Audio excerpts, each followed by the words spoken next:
All right, let's launch the YouTube is live. All right. If you are catching this on the replay, this is Atonuv Open Studio, New Year's Eve edition. People can feel free to send tracks in at absolutely any time to atonuvrecords@gmail.com. There are some guidelines floating above the top of my head. And as far as housekeeping and getting this in order, this stream starts at 6 p.m. Eastern, absolutely every night, and will continue to do so for the foreseeable future. As far as things on the horizon that are cool, we'll be doing a guest style stream in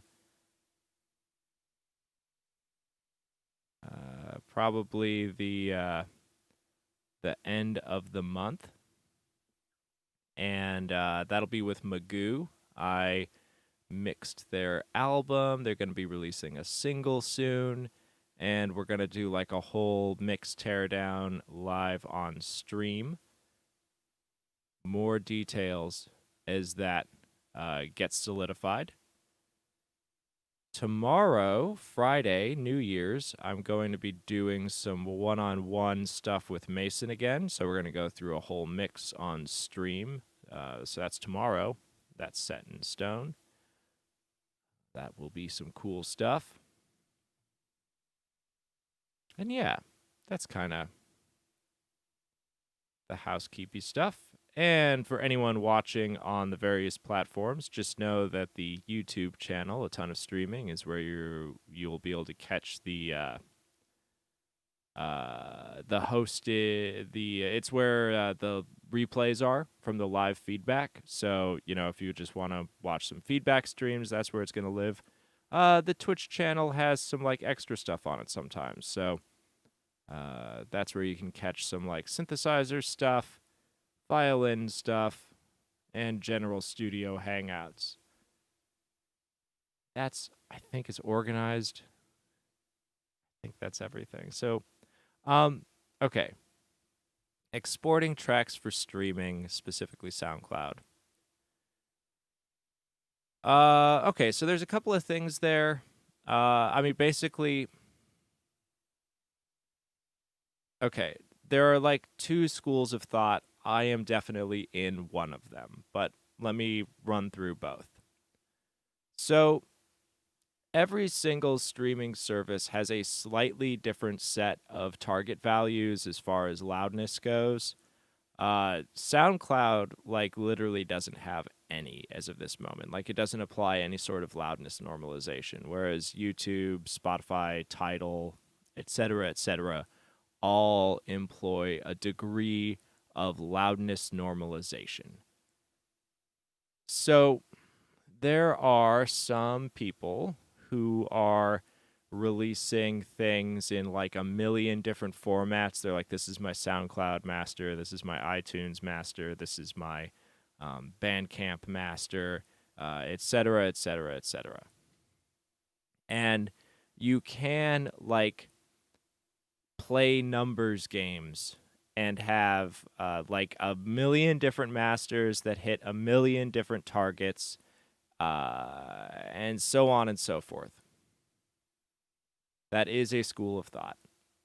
The other school of thought is that your master should be your master, and it should be to as big a degree as possible format agnostic in the modern digital age.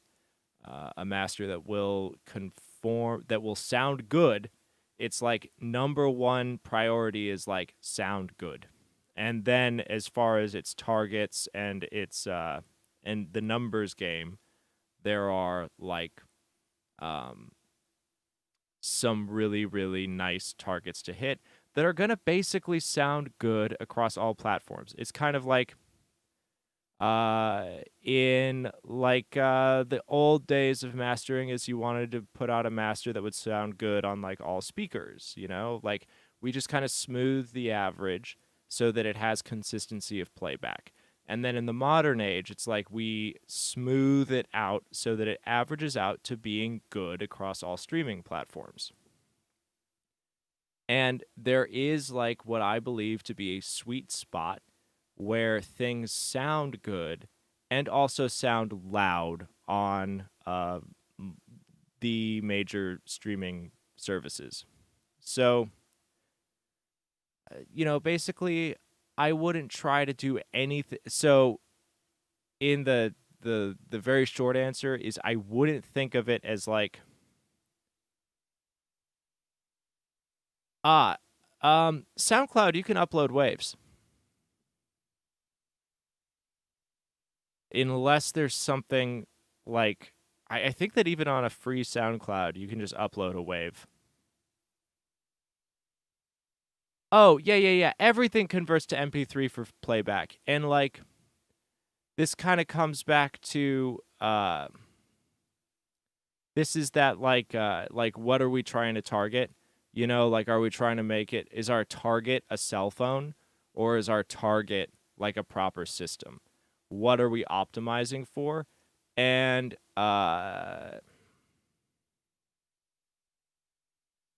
the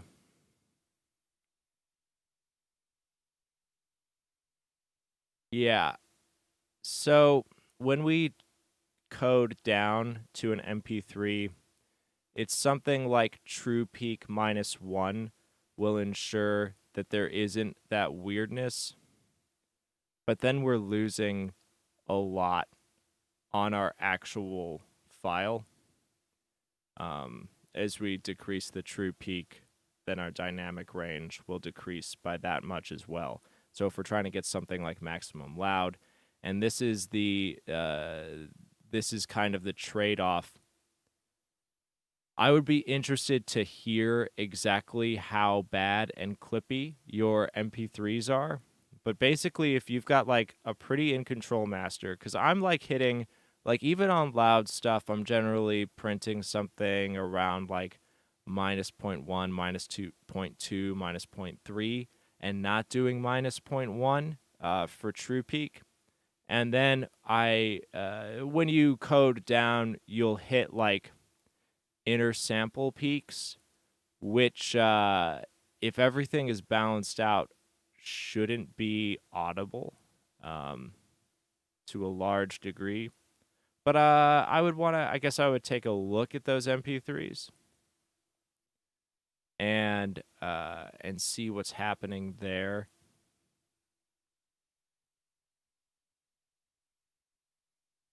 It has uh, it has a degree of validity, but I also would say that um, we are degrading our actual product when we hit those targets. And there is, I mean, the primary way that people listen to music is through streaming and it is through uh, like less than ideal speakers. But you can also hit proper targets without having like horrible results um, on lesser playback.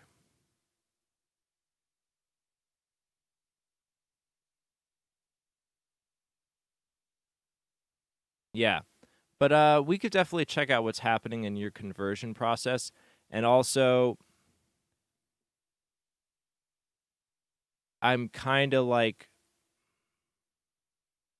I lean towards just having the best high res file. That's what I personally believe in, and that's what a lot of people put back. Now, some to a degree, there are engineers out there, and I do it occasionally for like an extra fee. I'll do a streaming master that hits like -1, minus 1.5 uh, for a separate master. But it's kind of like philosophically, you want to do as much as you possibly can to have the master exist.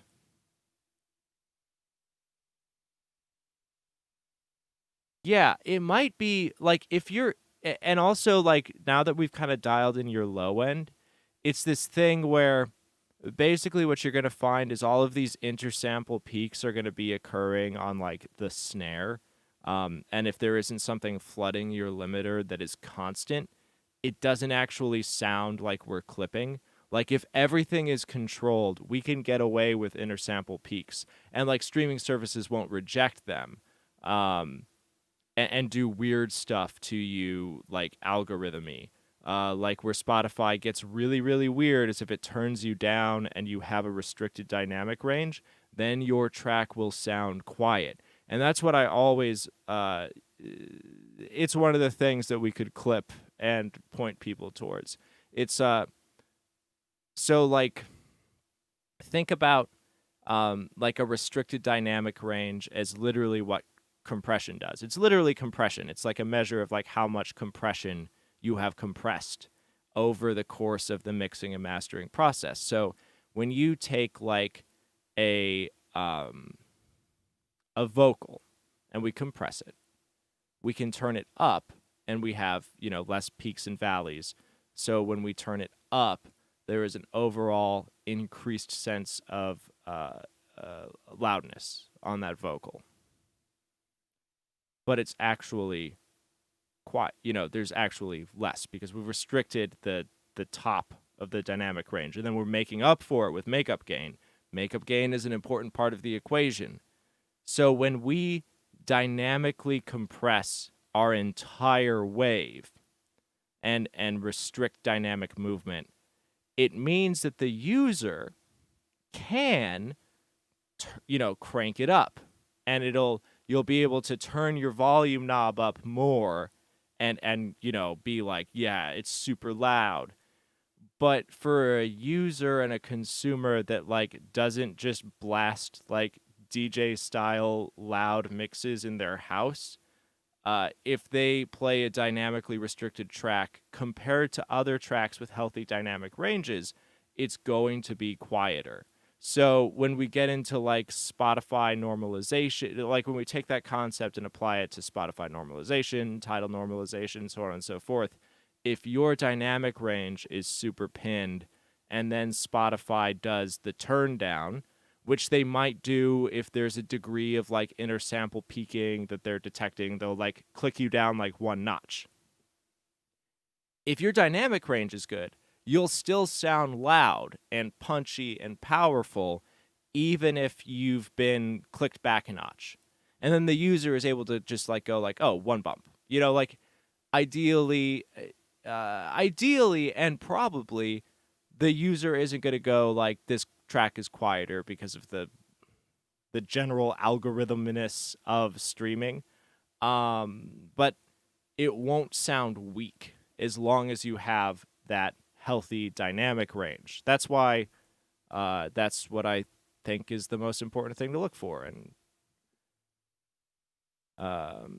yeah, I would say that your stuff now might not have as much of an issue because you've controlled your low end and you have just a general better feel for the dynamic range of your entire track.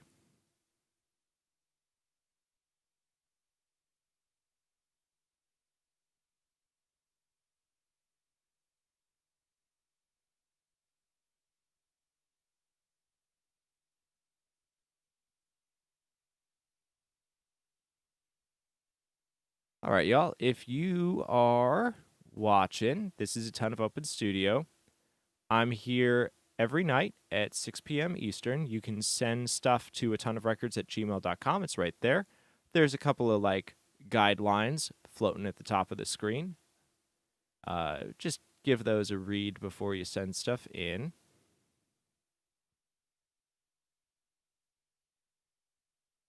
And that's where we're at. Happy New Year's Eve, everybody. Hope everyone is enjoying themselves as much as they can and staying safe. We currently don't have anything in the inbox, which is fine. Sometimes that's how it is. Sometimes we get stuff a little bit into the stream. And at any time, feel free to ask a question in chat, send in a track. We're just absolutely just hanging out. And I'm going to adjust the dog cam so that we can get a little more dog in it, because that's, I imagine, why we are all actually here, is to just look at some dogs for a while.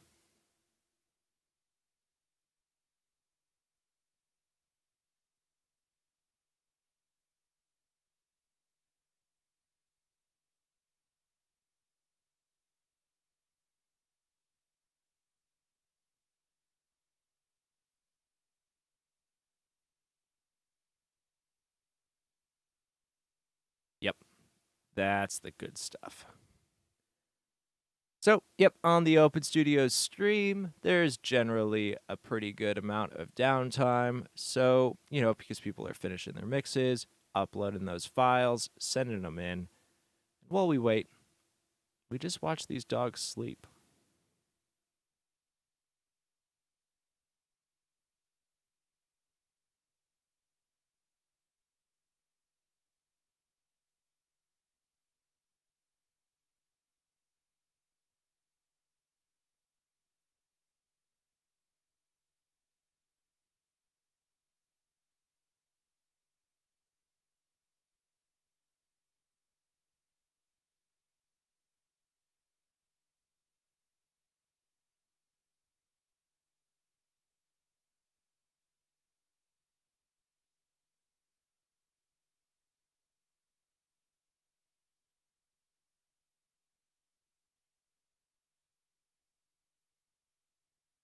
All right, if you are just popping in, this is Atonuv Open Studio. We're here every night at 6 p.m. Eastern.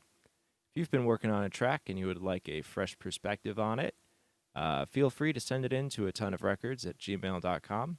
It's right down there. There's a couple of guidelines going over the top of the screen there, like if you've been working on something and it's still really rough or it's totally done and you don't want people to hear it yet, just let me know in the email and I'll mute it on stream.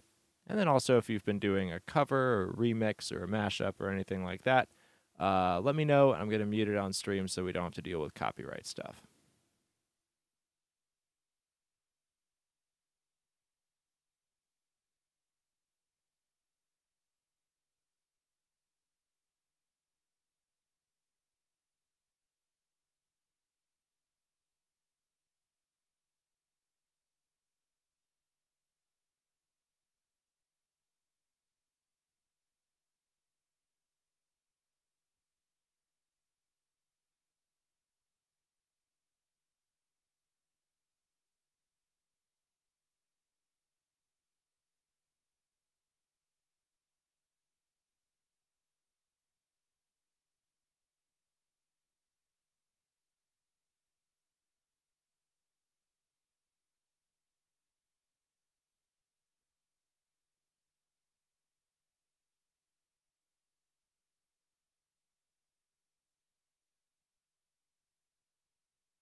We currently don't have anything in the inbox, which it's a holiday technically, so we might not be focusing on our mixes right now, but I don't know. Maybe it's going to happen.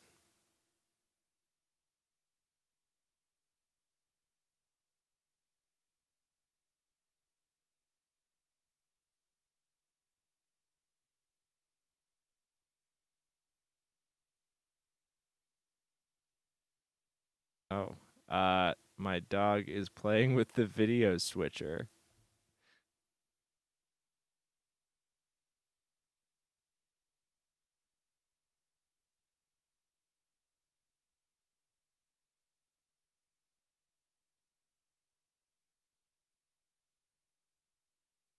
Oh, he's going to do it again. All right. Guinness he wants me out of the picture. He's in control. He's the director. All right, let's just move this boy.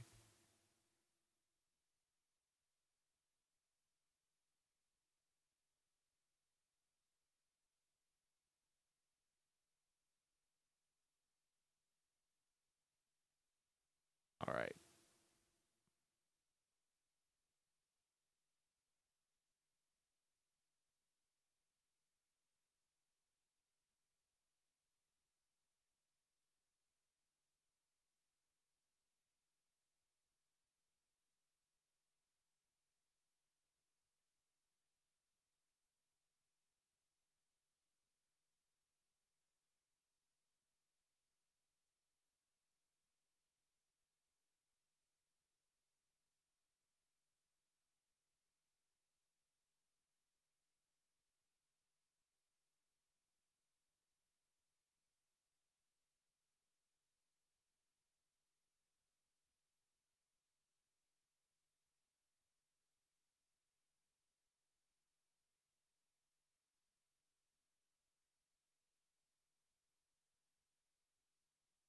All right. And yeah, I started doing this stream in the middle of the summer. It's really cool. And then I ran in and just kind of got it started, and I think did probably like 30 days of it.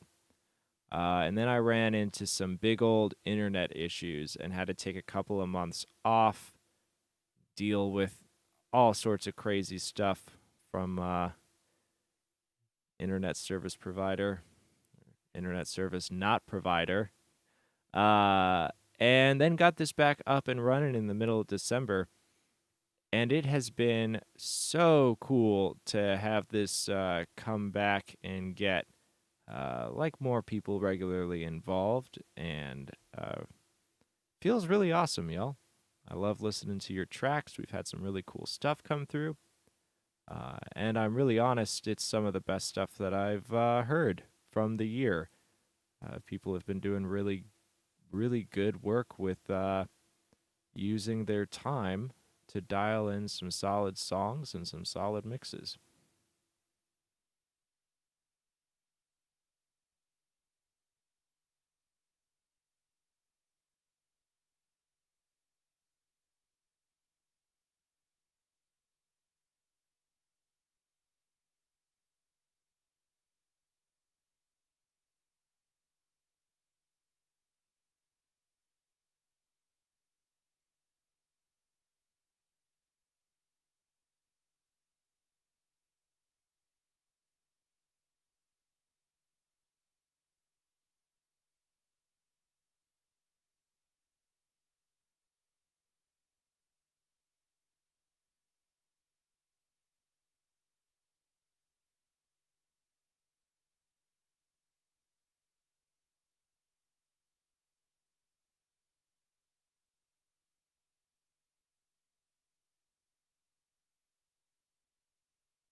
Mm, I haven't seen Colors. What are they doing?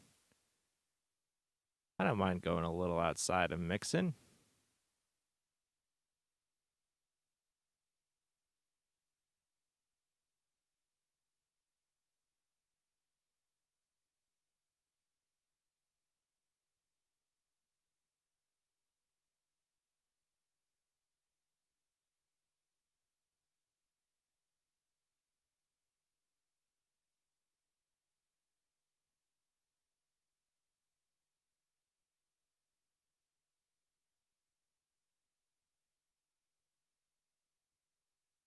Yeah, I'm looking at it right now. It looks pretty cool.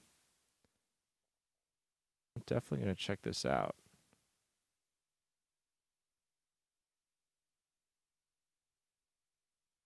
Subscribed.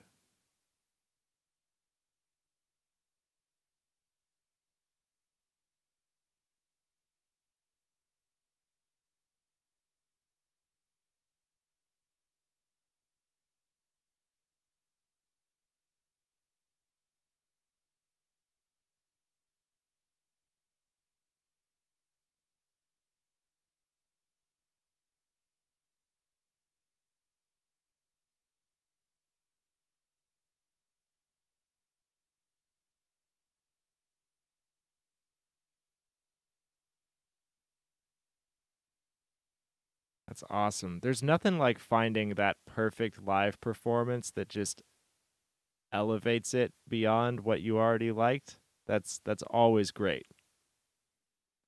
And hey, if you are just walking in, this is a Ton of Open Studio. We're here every night at 6 p.m. Eastern. If you're looking for some fresh perspective on your mix and a couple of technical fixes to dial it in, you can feel free to send it to atonuvrecords@gmail.com. There are some guidelines over the top of the screen if you don't mind reading through that before you send stuff in. That would be awesome. It's New Year's Eve. We're just kind of hanging out. We got dog cam going. Don't have anything in the inbox as of now, so just kind of a hang.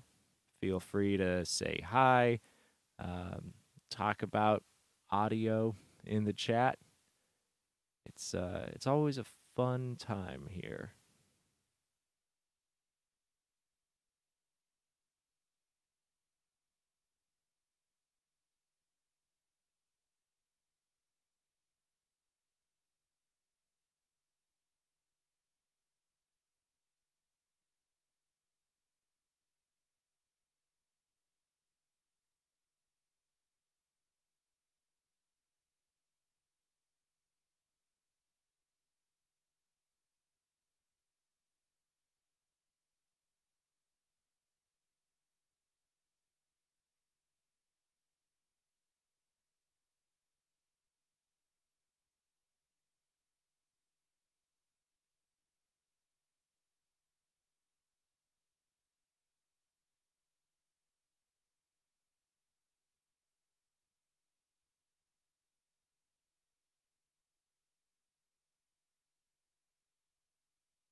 Oh, okay, cool. Seeing something from Elias here. Yeah, why not? Let's take a listen.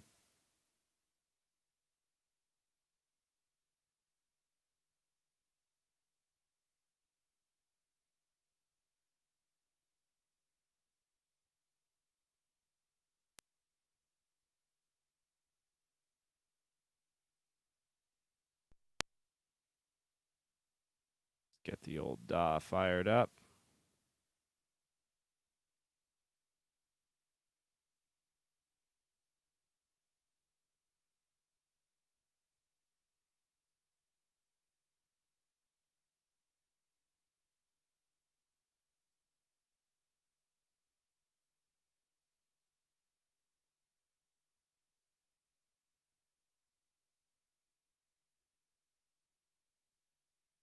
Hey, if you are just coming in, this is a Ton of Open Studio. We're streaming every night from 6 p.m. Eastern. And if you want to send something in, you can get some fresh ears on your mix. Just send it to atonuvrecords@gmail.com. And there are some guidelines scrolling over the top of the screen. If you want to read that before you send stuff in, that would be great. Yeah, we're going to check out. We got some like beginnings of stuff. Nice. Yeah. Oh, feel free to plug. I'm all for. That's something that hasn't really come up, but in like a lot of music spaces, there are like don't self promote or whatever. Uh, I'm really into it. So yeah, plug away, Elias. So let's take a listen.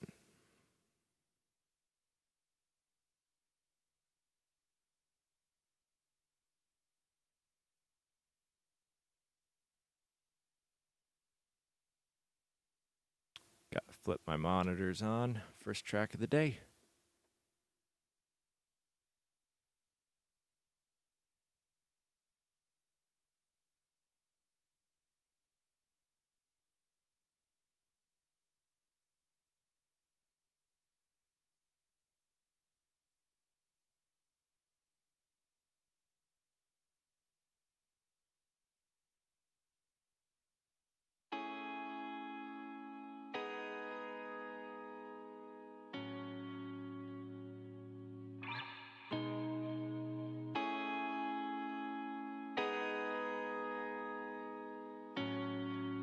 Just gonna throw some gain on this boy.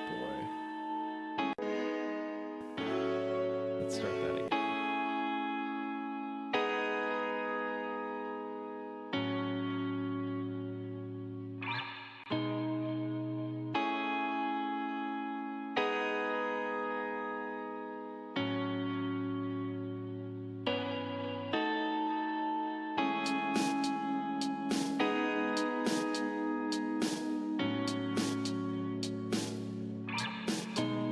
Oh, no, producing with headroom is always a good idea. I'm just bumping it up to broadcast.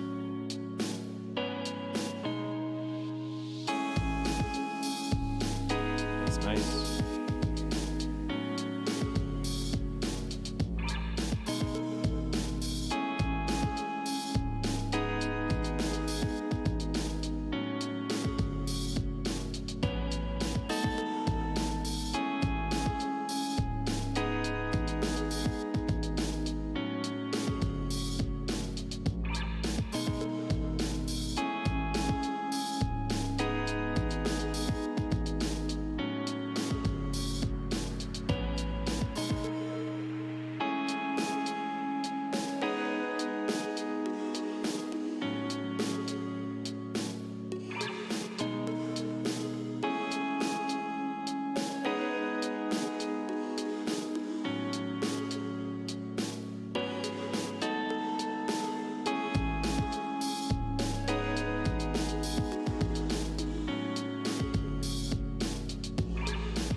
Hey, Elias, this is a great start. I know this is early stuff on it, but there's a few things that I would think about for the future.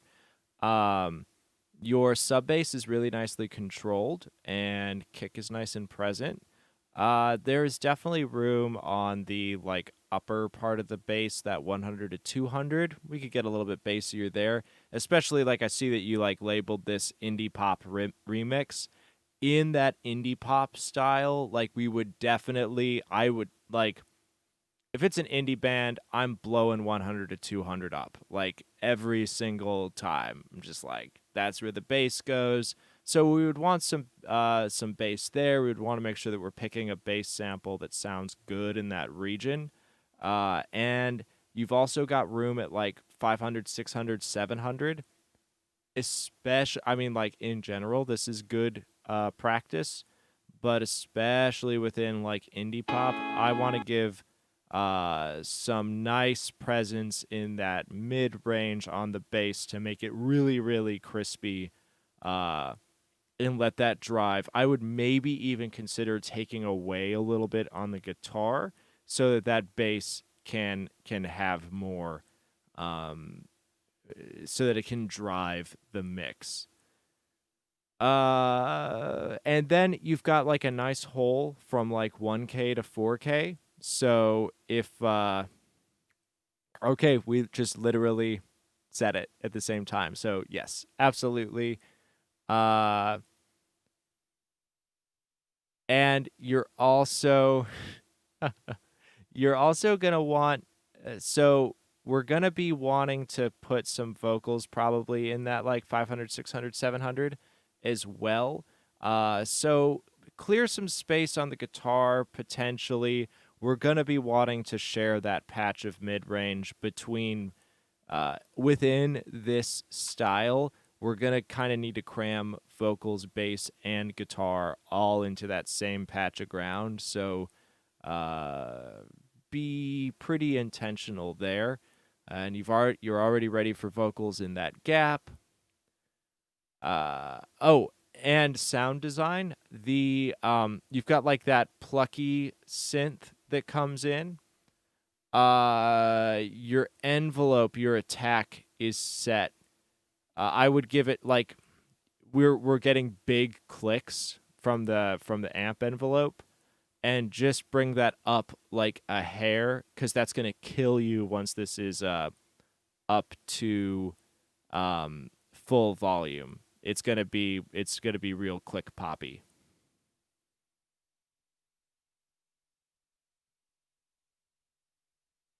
Yeah, just a hair. Just give it a little bit. Just one, like a millisecond or whatever, so that we can get rid of that popping.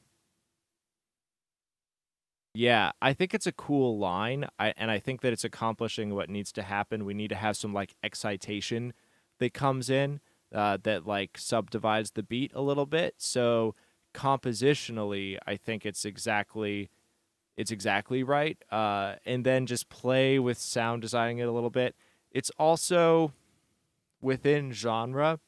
I think that sound is not bright enough to accomplish what it needs to accomplish. We would want that to be like pretty top endy so that we can kind of and once it's kind of this thing where the bass needs to be more present and more driving so that we can get more top end out as well. So if we push top end before we have like a better defined bass, then it's gonna feel like it's harsh or that it's gonna feel top endy. But really, we just need to kind of bring both elements out a little bit more.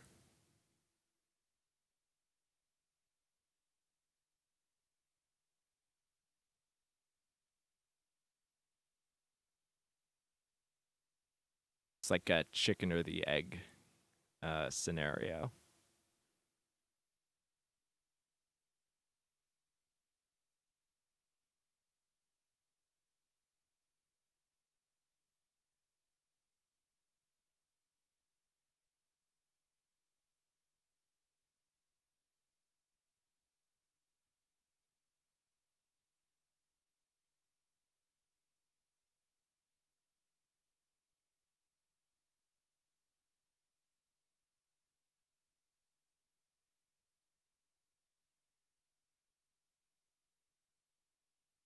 Cool. Yeah, I think this is really cool. You could finish production on this and it would be like it would be a beat. It would absolutely do the trick. And folks, if you are just popping in, this is a ton of open studio. I'm here every single night at 6 p.m. Eastern. Happy New Year's to everybody. Happy future New Year's. You could send a track at absolutely any time to atonuvrecords at gmail.com. And there are just a couple of guidelines at the top of the screen if you want to read before you send it. That would be awesome. And yeah, while we wait for tracks on this stream, we hang out with these dogs who just like to sleep in front of the dog camera. And they provide us with all of the serotonin and nice brain chemicals that we need to make it through the winter. They're wearing their little winter coats. It makes them so happy. And that's how we get into the mindset to really analyze mixes here.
And if you are looking for a little more audio content, we just put together a Discord, totally starting out. If you would like to hop in on that, feel free to send me an email and I'll send you an invite link. And that's going to be a spot I'm working on putting together like some practice multi tracks, kind of scrubbing through some old sessions, getting permission from clients to use them, and just clearing stuff. And I'll be like posting those to the Discord. And I think other people are potentially going to start collaborating on that space as well. So hop on in there if you want to build like a little extra audio community on top of like chat and stuff.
Hey, folks.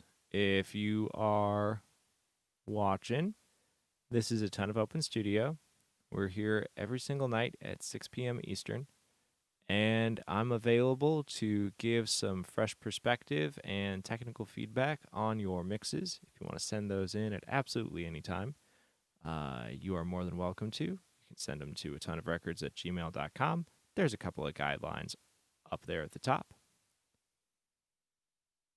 We are not looking at anything on the inbox at the moment, and sometimes that happens. So as we wait and, maybe finish those last tweaks, dial in some mixes, or just wait for some folks to show up who have some audio, we just kind of hang out, watch these dogs, have a good time, and you are always welcome to ask any sort of audio questions in the chat.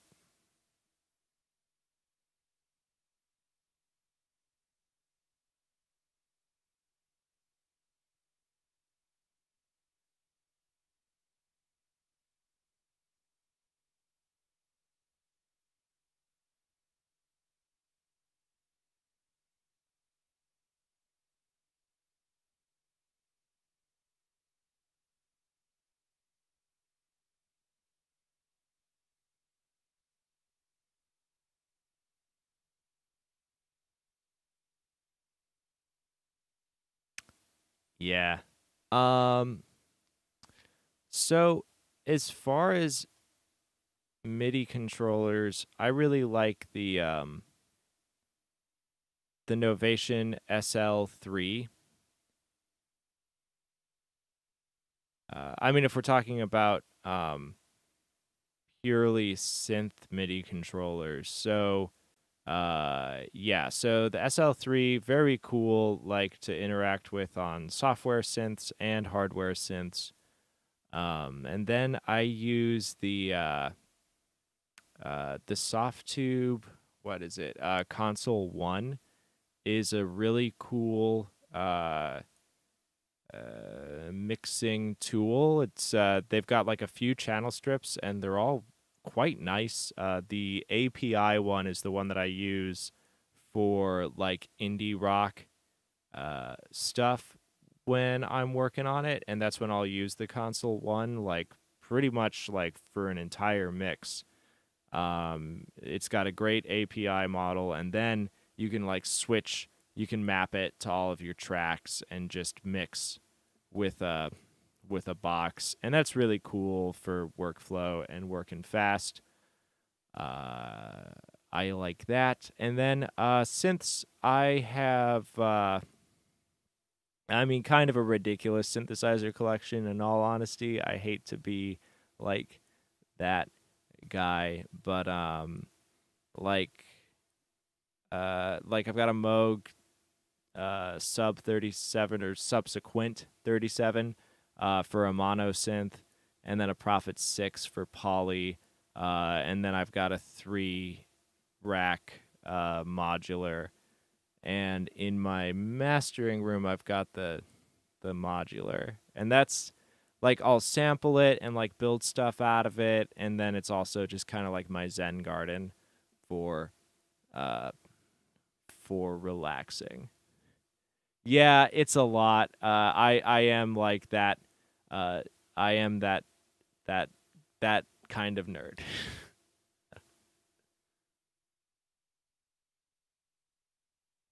All right, and if you're just walking in, this is a Ton of Open Studio.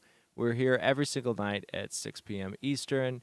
If you're looking for some feedback and technical help on your mix, you can send it on over to this email address right here at absolutely any time. There's a few guidelines on like how to send stuff and what to send going over the top of the screen. But you're always welcome to just like ask a question in chat about any sort of audio, and we can talk about stuff, and then hang out and watch these dogs. Okay, outboard gear. It is an expensive path to go down. So, basically, first and foremost, it's an expensive path to go down. Like, full stop, kind of like beginning and end of conversation. If you are, so I would say that you want to be like making a little bit of money from doing this, or have an action plan to go from to make it feasible. Like action plan, action plan, action plan. It is fun to play with stuff, but it's also just like financially ruinous. Uh, and then also the bummer news is like basically,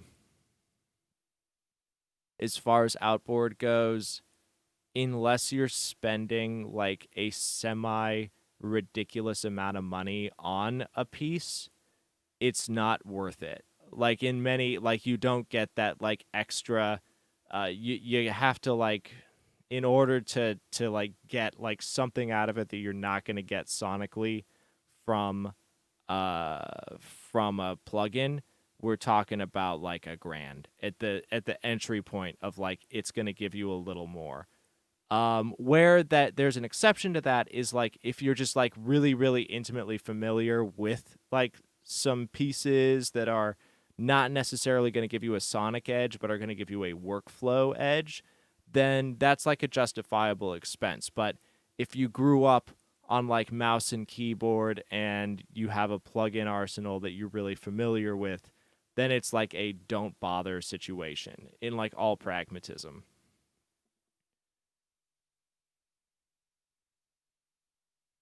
Yes, and playing around with stuff is like chef's kiss fun times. So if you were looking at something, uh okay. So first off, are you looking at anything? Is like question 1. And then kind of like if you're just looking for something that like does the thing and is also fun and is attainable considering what all it does, the SSL Fusion is a really, really, really sweet uh like starter piece to build an entire studio around. And they're getting increasingly popular in home studios. And I'm imagining that in a few months, because the Fusion came out a couple of years ago, but it really just started to pick up in like popularity and like home studio stuff, probably because of coronavirus and like everyone's like I want to get something, and the Fusion just made it into like a bunch of top 10s or whatever, so like everyone has a Fusion now. So I am kind of predicting that people are going to be able to pick up Fusions on the used market in probably like 6 months. It's going to make it a little more reasonable. It's still very expensive, but it does like everything, and it does provide that bit of it kind of does, sweetening and a few like great like tilt EQs. It's very very functional, and it's also super workflow friendly. Like you can just work through it from left to right and go like, oh, the sound is better now, and that's cool. Um, it's cool, and also it has like a built-in insert point, so you can eventually build off of it. Um, yeah, yeah, yeah, yeah, yeah.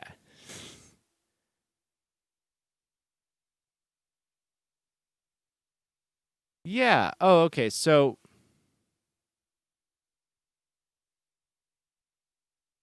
we're talking about synths then, more than mixing and mastering, right?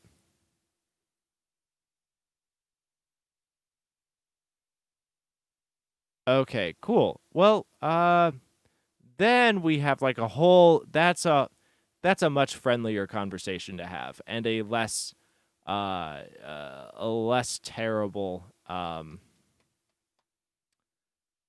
financial decision to make. Getting a synth is a perfectly reasonable um, thing to do, and um, if you get a good one, it's gonna hold its value. So like basically, if you want to get a synth, don't just get a synth to like get a synth. Um, the exception being, if you want to get something that like works and is going to give you a little edge over like a DAW thing, and you want to not spend that much money, the Behringer DeepMind is cool. All of their other clones and stuff, I'm like pretty meh about. The Model D does sound like a Model D, so on and so forth. The DeepMind is not without its like inherent cheapness, but it's a very, very, very powerful analog polysynth that you can like do all sorts of crazy routing, and it's like it's very functional, and it's also a unique voice for not very much money, especially if you grabbed like the desktop rack or something. Um, that's like the cheapest that I would go and say that you're gonna get something that's like kind of cool and worth playing with. And then, like I said, the Novation SL Mark III is a cool keyboard MIDI controller that interfaces really nicely with a lot of software. And if you want to like just feel, and it has like a pretty nice key bed. And I think that there's like a 49 key. I've got the 49 key, and I think there's a 25 key version of it. It's a little bit cheaper, but the 49 key is nice. Feels good. Um, so that's cool on the controller end of things. And then as far as like pushing into like something that is um vaguely reasonable, I think the Moog. So if you don't want to just get like something that's got like cheap and fun, Behringer DeepMind, to get something that's like gonna give you the raw power of like an outboard synthesizer, like I wouldn't get like anything that can just be replicated in your DAW. Like the Access Virus is cool, and fun to play with, but it's a digital synth, and you can basically replicate everything like within the box with like that and a MIDI controller. Like, why spend $1,200 on an Access Virus at this point? Um, the So if you're not going for like cheap, fun, cool, uh, then grab something from like one of the flagship uh, spots. Um, Electron Analog 4 is probably the cheapest you could go, and to get like it's got some real power behind it, especially the Mark II. It has deeper bass. And then like the Moog Sub Fatty, I think is pretty reasonable comparatively on the. It's the Sub Fatty or the is it the Sub 25? I don't know. There's kind of like a whole range of stuff, but there's one just an analog monosynth that you can snag for like 600, 700 bucks on the used market. Last I remember. And those are pretty solid entry points into just like synth world.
What interface are you using?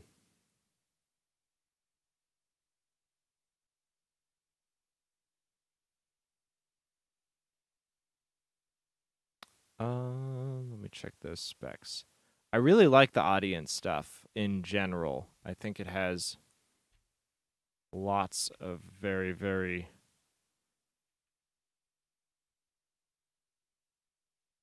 good features.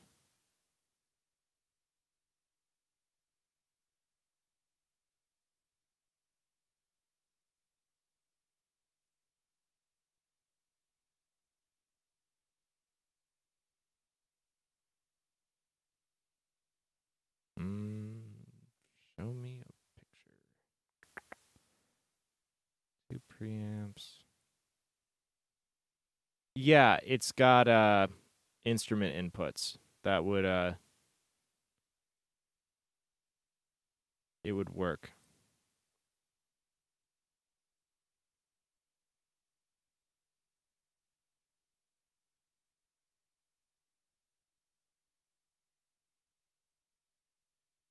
And it looks like okay, so the XLRs on it are combi jacks.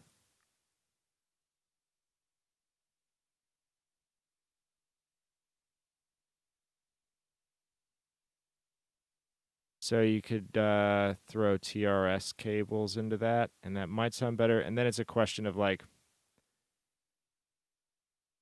you can usually get away with that.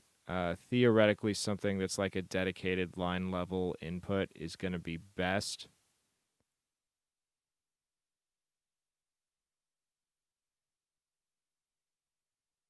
Yeah, I would go with an Audient over the Focusrite at this point.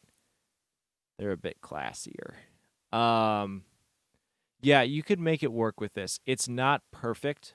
Like that's basically my takeaway on it. It's not perfect, but it would absolutely work to plug a synth into it, and you would have to personally experiment with.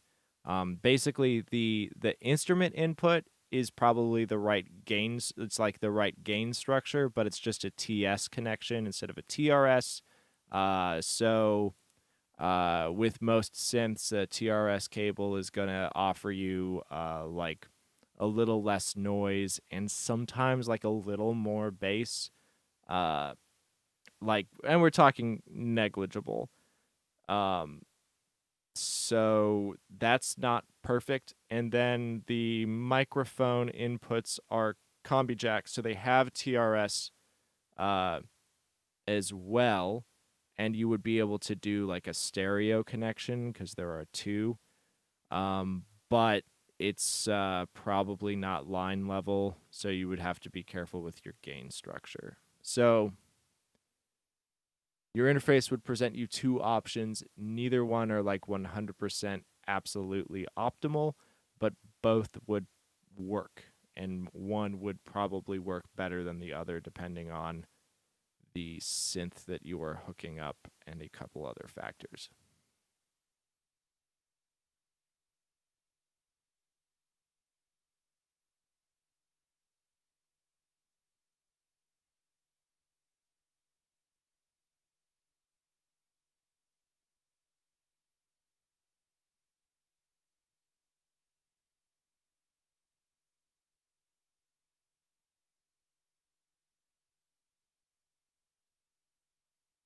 Yeah, absolutely, man.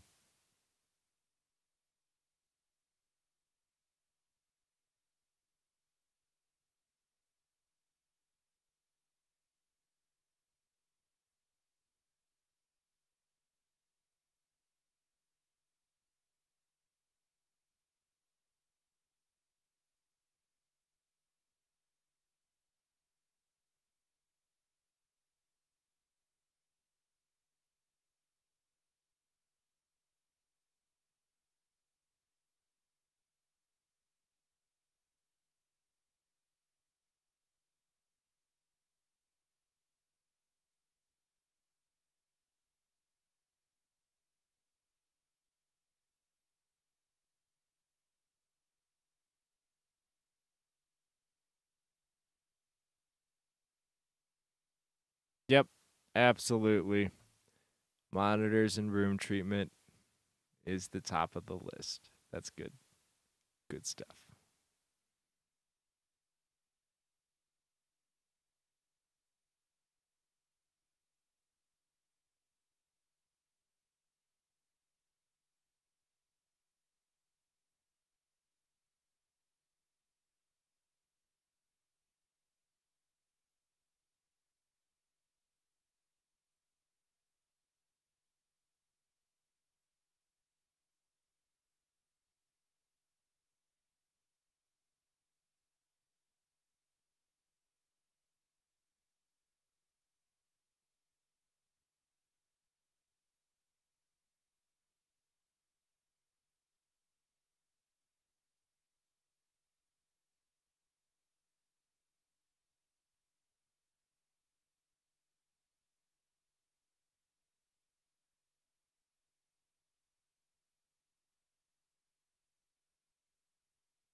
All right, folks. This is a ton of Open Studios, live nightly at 6 p.m.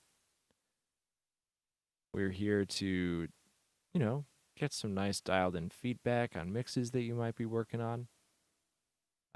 If you want to send something in, feel free to at absolutely any time. You can send stuff to atonuvrecords@gmail.com. There are some guidelines floating over the top of the screen if you want to give those a look. While we wait for tracks, we take it pretty easy. Maybe we answer or chat about some audio stuff. And then, most importantly, we get our dog cam going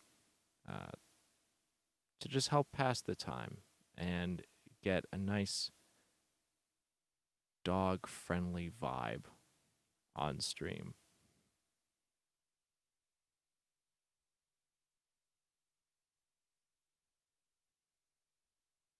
Yeah, I would go freestanding every single day of the week. A desktop stand is definitely better than nothing, but I would only use that if space is like not gonna allow you to do a freestanding option. Which once again, it's kind of like mic stands. Like you spend all this money on like a nice monitor and like all your stuff, and then at the end of the day, you have to buy a stand, and they are not cheap, and it sucks, and it's really, really, it's a bummer, but it does unfortunately make a difference. Like getting a microphone stand with a nice degree of shock absorption and all that is going to make that microphone that you spent an ungodly amount of money just work its absolute best. Same thing with those monitors. If you get like a nice pair of stands, it's just going to help that monitor perform to its absolute best. So it's like you just got to factor it in.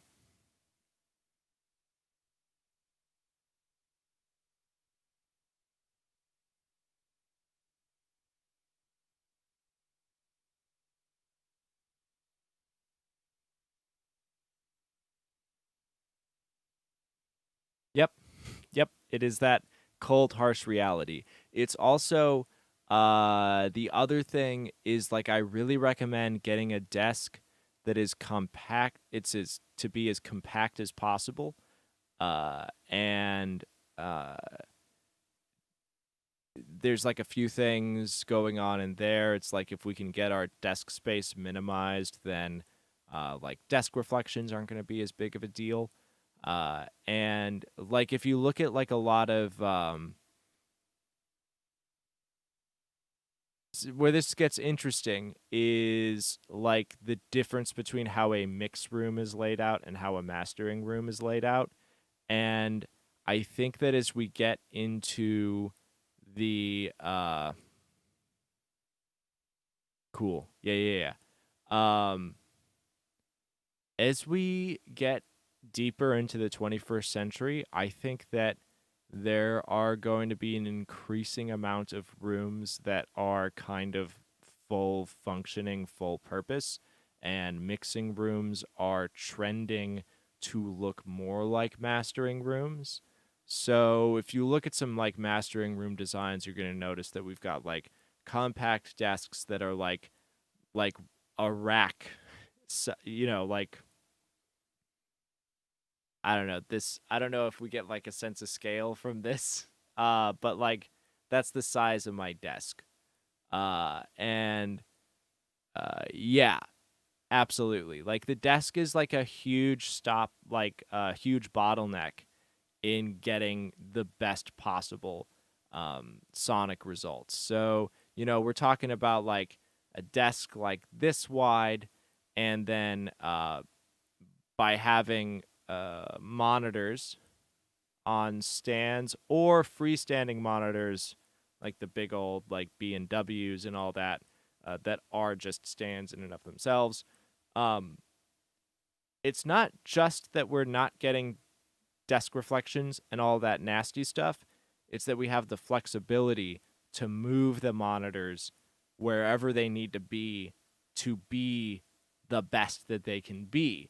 And if our desk is big, then we're also limiting the mobility of our monitors. And, we're going to get locked into some stuff that is maybe not the optimal monitor placement because we get a huge amount of sonic perfection out of just dialing in where the monitors are in the room.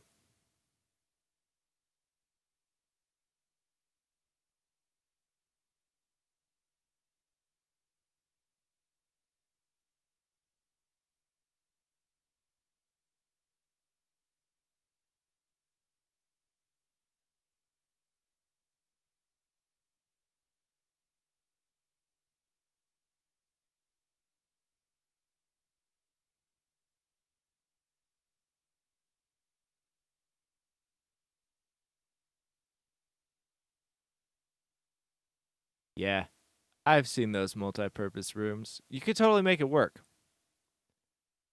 Uh, and I mean, what's nice is like if you plan it out, um, if you like throw the bed against the back corner, then you've got kind of like or I would go like throw the bed against the rear wall with the ability to maybe put some corner traps on either side of the bed. And then that bed is going to function as like a pretty nice degree of absorption on the back wall. And then, as far as mixing, production, and recording, if you dial in a decent sounding room for mixing, then you're going to have a nice sounding room for recording. So that's a twofer. And then the bed, if you play your cards right, can be a threefer. Hmm. Make them sleep in the closet.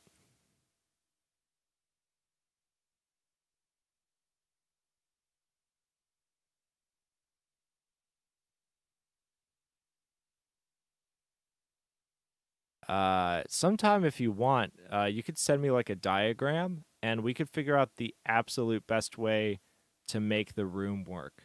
Uh, there's like a sideways answer hidden in there that can get stuff to work.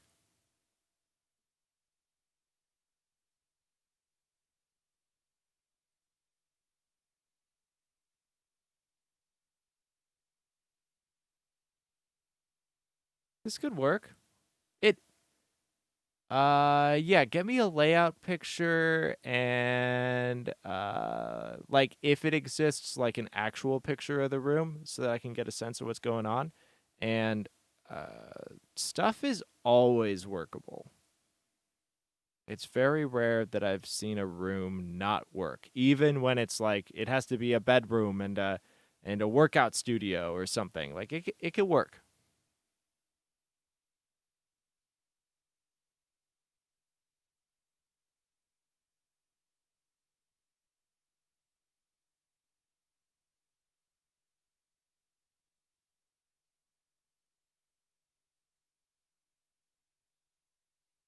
Cool. We can take a look at that.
Hey, if you're just popping in, this is a ton of open studio here every single night at 6 p.m. Eastern. If you're working on a mix and you'd like a second pair of ears on it, get some top-down technical advice, just feel free to send it in to atonuvrecords@gmail.com, that email right there. And then there are some guidelines scrolling on the top of the screen if you want to give those a read. And we are currently working on dialing in future plans for a good mixing environment. So we're going to grab some pictures of that in a second and figure that out. So if you ever have a question like that too, feel free to ask in chat and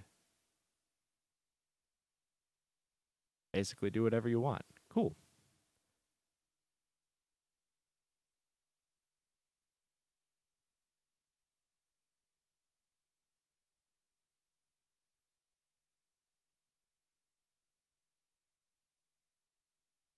No, these pictures will work great.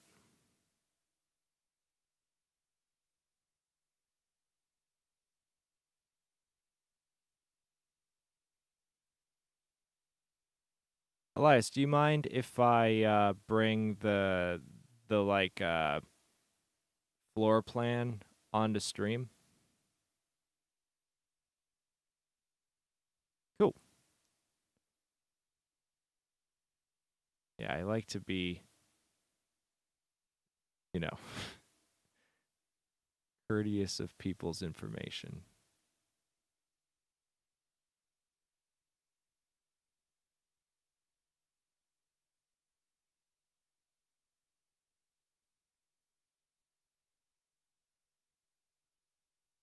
Mm,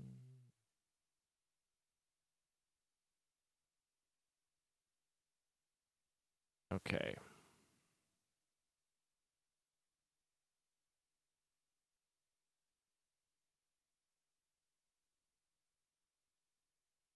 So the 2 foot by 6 inches by 6 foot 6 inches, is that the balcony? Is that what that measurement is?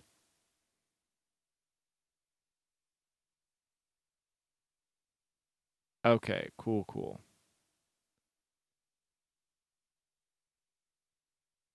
So,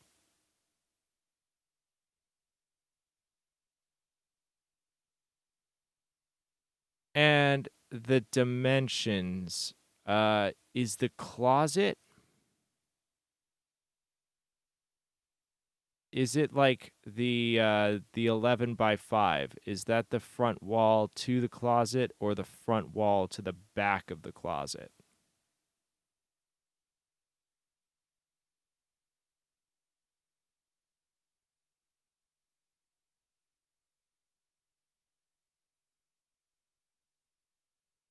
Yeah, so that's going to make a difference. Um like if it's 11.5 to the closet door, then like we are kind of boxy. If it's 11.5 to the back of the closet, then we could get a little wacky with like having those closet doors open and kind of opening up the space a little bit. And we might consider doing that anyway and using like filling that closet with clothes and stuff is going to offer a degree of absorption and diffusion, which you would want on the rear wall regardless. Where do you imagine this bed going?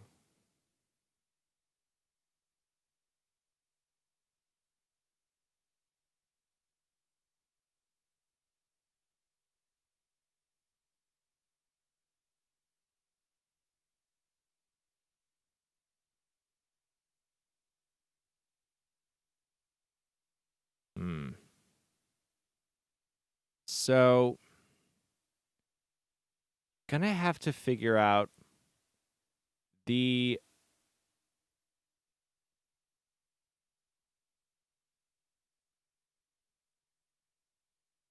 biggest obstacle for you is going to be getting this laid out so that you can get your stuff centered in the room. It's going to be absolutely crucial to have your listening points centered. So, and like I would be no compromises with it, even if it's going to be, I mean, the balcony doors, are they sliding doors?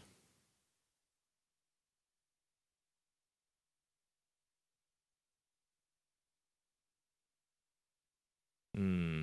Okay.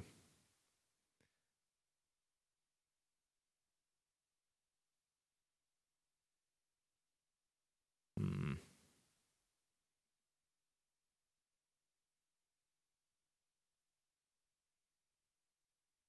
Okay. So first thing I would think of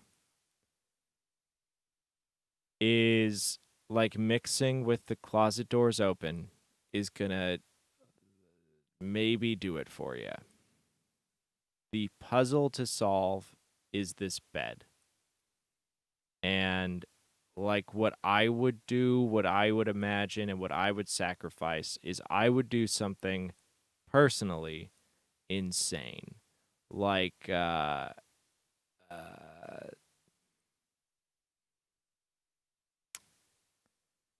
like put it up against the bathroom door and just kind of like, or I would just put it in the middle of the room, and you might kind of have to maneuver your way around the bed. This isn't a great way to live, but this is a great way to mix, okay? And that's going to be like my be all end all advice on the room is that there's going to be a degree of living versus a degree of mixing. Uh you could also maybe what might be in some ways a better mixture of the two is putting your mix position against the closet. If you're able, like, if you have like a condensed desk and like a tidy space and you do really, really excellent cable management, you get your speakers set up, you bring those speakers off of the wall, you're potentially in a situation. Now we're talking about like we got to manage some space, manage some cables. You might be able to like open that closet up and kind of walk behind your monitors and get into the closet. And then you're going to have the bed up against the rear wall. You're going to get a degree of absorption that way. Uh, and that is a thing to think about.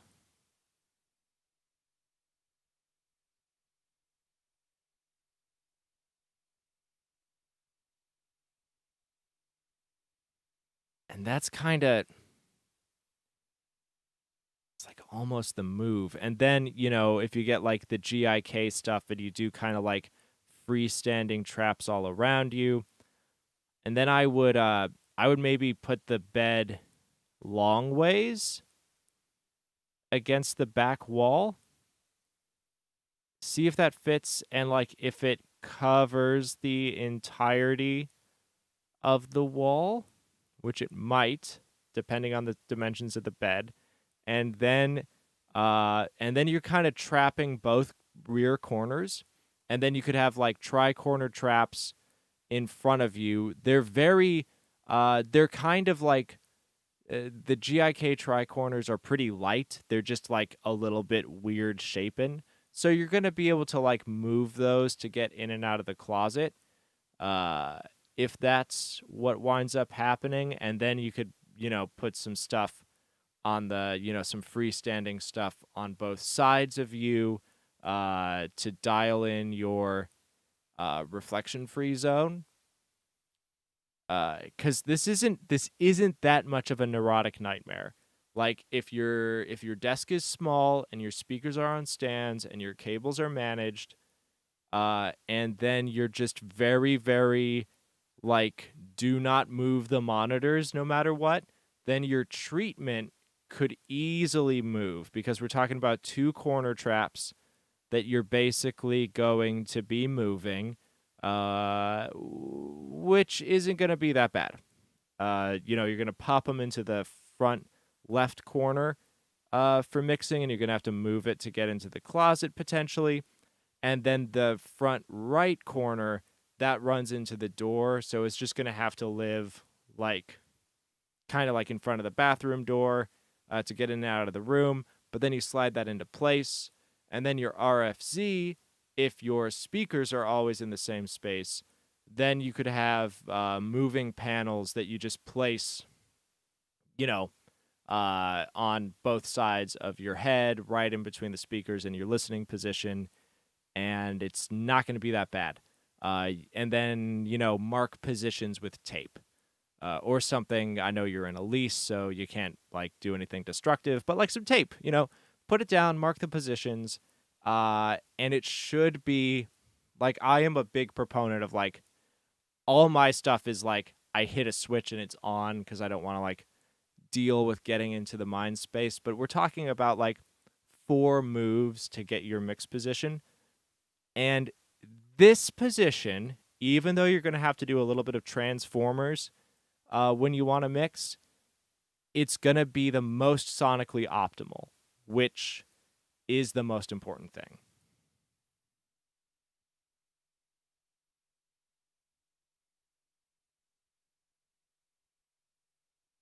Yeah, so I wouldn't put it in the closet. I would put it like right outside of the closet.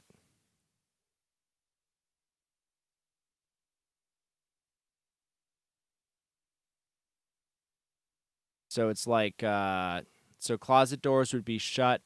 You have kind of a moving system of like 2 tri-corner traps in front of you and then 2 freestanding panels on either side.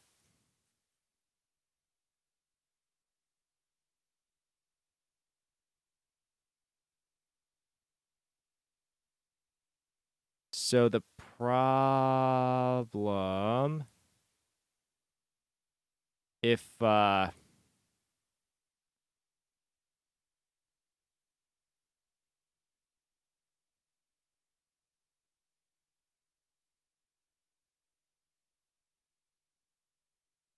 balcony wall is the long wall, isn't it?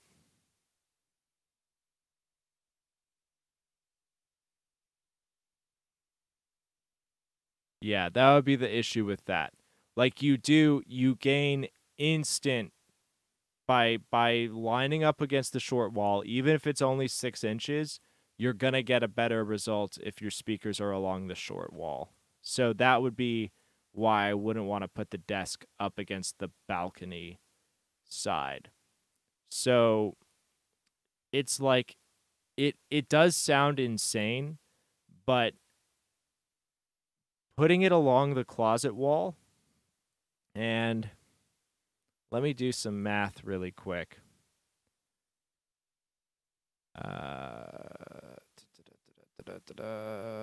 Calculator.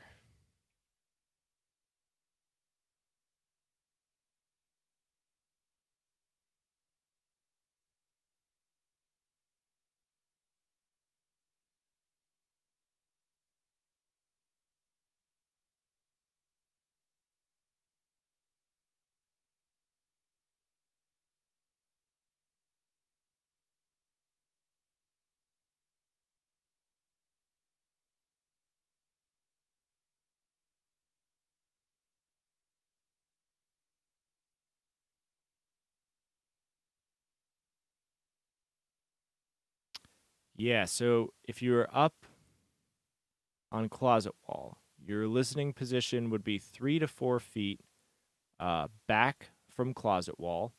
So chair kind of in the uh 2/3 of the way up the room. And then you could get those speakers pretty tight, near fields, especially if you're going with those Callies. And they could be you could wind up finding that if you like set everything up so that it's kind of tight with the equilateral triangle, which the Callies could totally function in a very, very near field fashion, kind of Texas earmuffs, as we would call them. Uh, that would get them probably a couple of feet off the wall. So you've got a couple of feet of clearance from the back of your speakers to the closet. Closet is going to be theoretically accessible at that point, especially if you just kind of game the system a little bit. And then you're just going to have to move one of the traps to get in and out of the room. But like if you get those GIK tri-corners, they're really well constructed and they're light and they look nice, so no one should complain. They're very, very nice looking. So, that's going to just have to get kind of wheeled, scooted from the front right corner to the middle of the room, and then floating panels between you and your speakers. And then it should be easy to get to the bathroom and easy to get to the bed. The only thing that's like a mild pain, and it's going to depend on how much storage you need, et cetera, is getting in and out of the closet, which I think if you just line stuff up, it's not going to be horrible.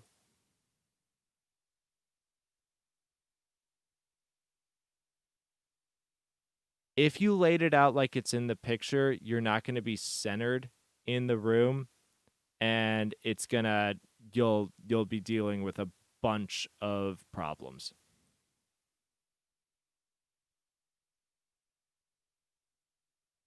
Like if yeah,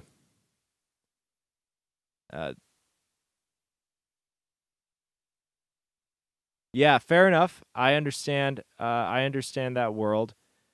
Here's what I think is no compromise is not centering your monitors. If they are off center on this wall, you're never gonna get it. If there was a way to finagle the bed and desk so that monitors were living centered on that wall, then yes, you could totally make it happen.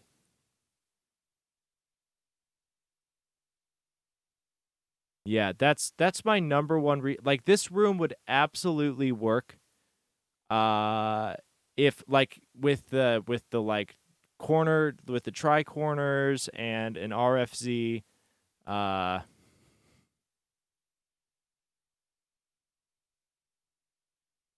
yeah, I mean, okay, that's the other thing. Moving the bed is maybe more ideal than moving the monitors. That's going to come down to personal domestic negotiations, okay?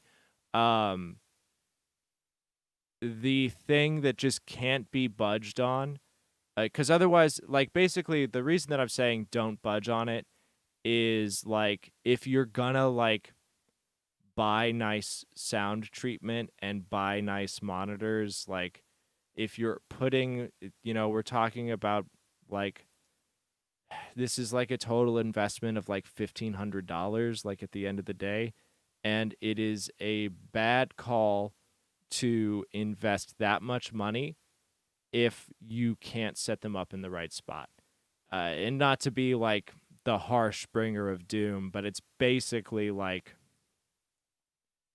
you're gonna put $1,500 into something that does not sound like $1,500 if you can't get these in the middle of the room, and it is that much of a difference.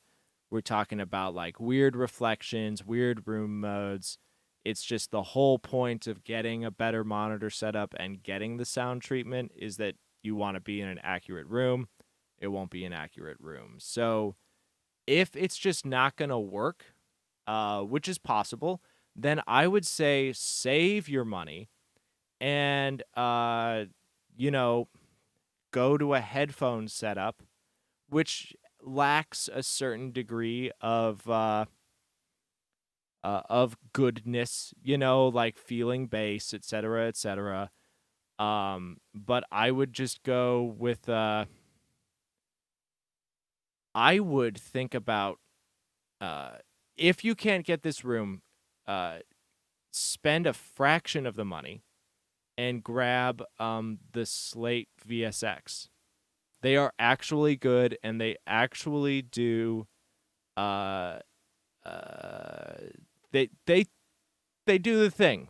And it would be better than what you currently have, and it's going to give you a better picture of low end. It's not as good. Basically, so like the Slate VSX, it would run like $500. Doing like the Callies and proper room setup would be like $1,500. But you're not going to get the benefits of it without setting up your room. The Slate VSX is going to get you like 80% of the clean picture that you're going to need to get a better picture of what's going on in your mix, but for a third of the price. And if I was to min max that, uh, that's where I would uh, that's where I would put things at that point.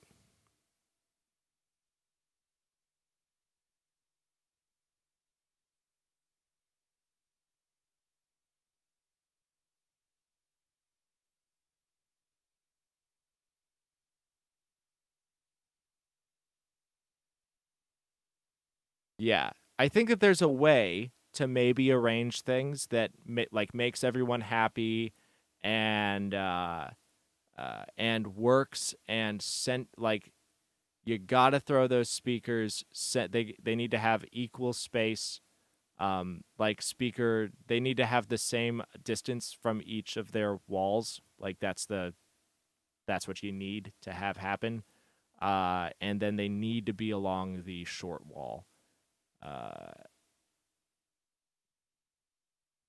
yeah, I mean, heck yeah, if that works then that works. Like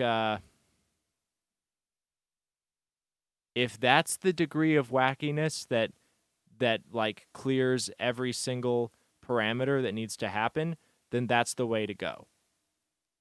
And if not, save your money for a little bit, grab a little bit nicer pair of headphones, and then keep working the way that you're doing, because you're not doing bad work. You're doing pretty good stuff. So you could probably just upgrade it a little bit instead of the big upgrade, and then get your mixes even more on point for the duration of your lease. All right, and if you are just popping in, feel free to say hi in chat. And if you're working on a mix and you want some fresh perspective on it, just send it to atonuvrecords@gmail.com. And I'm going to get rid of this insane tunnel vision. Uh, you can drop it into the email any time of day and just take a look at those guidelines that are floating over the top of the screen right there, if you don't mind.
And There's a lot of downtime on this stream generally. People are like working on their mixes, getting them uploaded, and I like to, just hang around and wait and see what happens.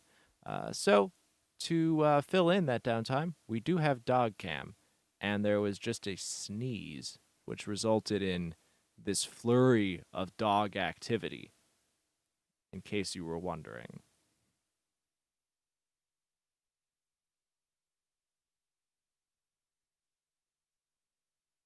And Happy New Year's, everybody.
Oh, uh, we're hitting a couple hours. I am generally going to do the Patreon shout out around this time. So there is a Patreon for the stream, which it's at patreon.com/Atonuv.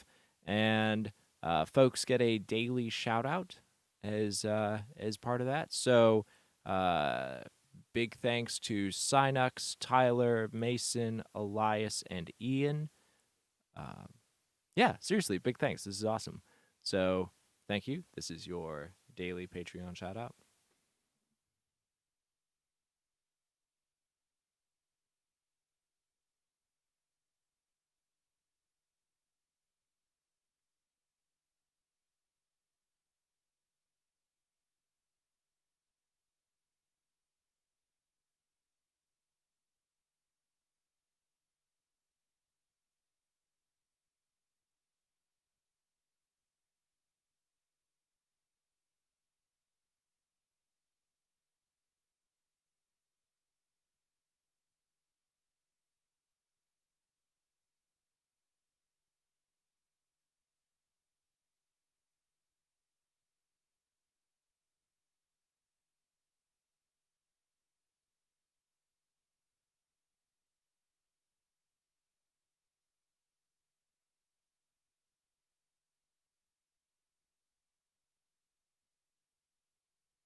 Yeah, absolutely. I will see you in the new year. Uh, Always happy to give that advice and, you know, fun hanging out with you. You have a good one, dude.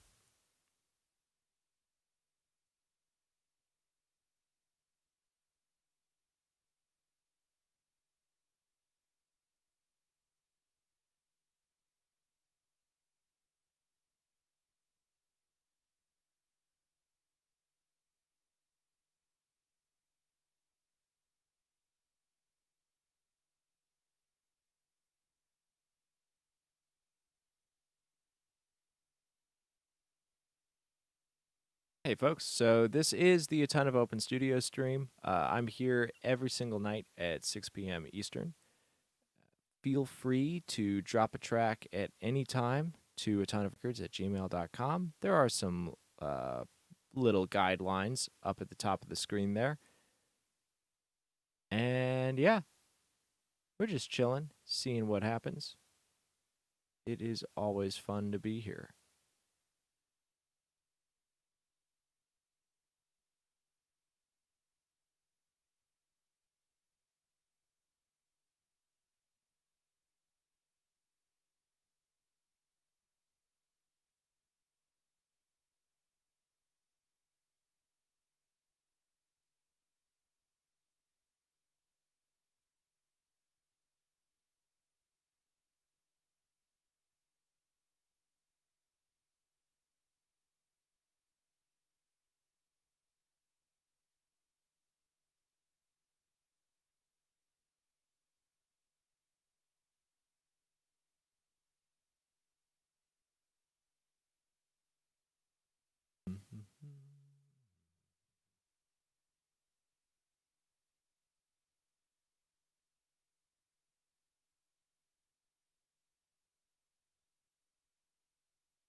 Well, I'll be right back, y'all. I'm just going to grab some water.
Hey, hope everyone is doing all right. This is the Atonuv Open Studio. If you've been working on a mix and you'd like some fresh perspective on it, you can feel free to drop it into my inbox at absolutely any time. Emails listed right there. There's some guidelines for how to send stuff scrolling up top. And you can always feel free to ask a audio question in chat.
Hey, if you're just popping in, this is a ton of Open Studio here at 6 p.m. each and every night.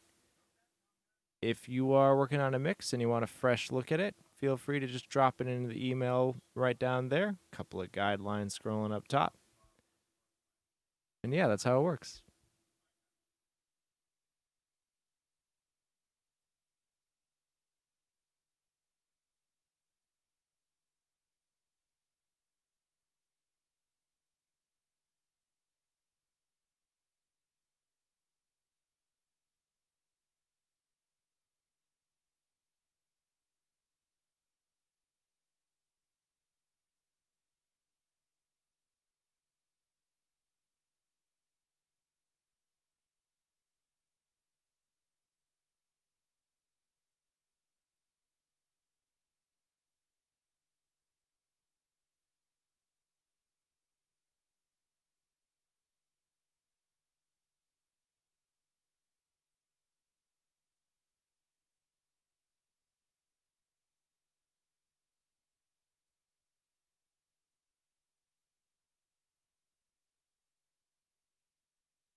All right, let's call that a night for 2020. I will see everyone tomorrow on January 1st.